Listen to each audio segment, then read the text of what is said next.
কামাল তুনে কামাল কর দিয়া এরকম টাইপের হেডলাইনে আসলে হয়েছে। তো কামাল কিভাবে করেছিল ভারতের সাথে সেই ম্যাচে স্পেশালি? এক্স্যাক্টলি 1996 তো সেটা ছিল আমাদের সাথে ভারতের প্রথম ম্যাচ। আমরা আন্ডার 21 এশিয়া আন্ডার কাপ ছিল। 21 এশিয়া কাপ। তো আমার কোচ ছিলেন প্রতাপ শঙ্কর হাজরা।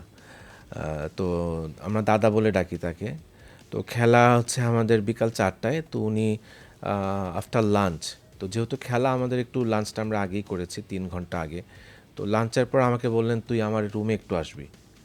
তো আমি বললাম যে ঠিক আছে আসবো। তো আমি রুমে গেলাম। রুমে যাওয়ার পরে আমাকে দাদা প্রথম যে কথাটা বললেন যে তুই যদি আজকে ভালো খেলিস তাহলে আমার টিম জিতবে, বাংলাদেশ জিতবে। তো আমি দাদাকে বললাম, দাদা আপনি এটা কি বলেন?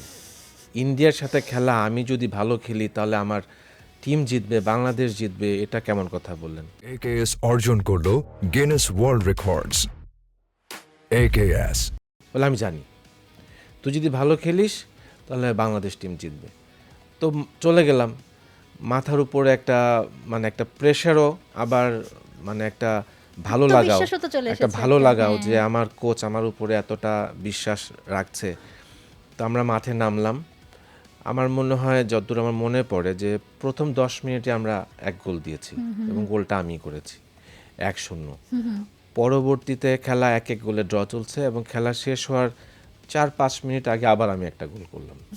তো বাংলাদেশের ইতিহাসে ভারতের সাথে সেটাই প্রথম জয় ছিল 2-1 এবং ওই টুর্নামেন্টে আমি সেকেন্ড হাইয়েস্ট স্কোরার হই এবং আমার একটা হ্যাট্রিকও ছিল সেই সময় সিঙ্গাপুরের এগেনস্টে।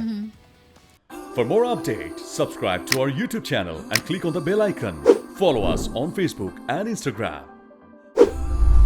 Download T Sports app to enjoy exciting games and highlights. Visit tsports.com.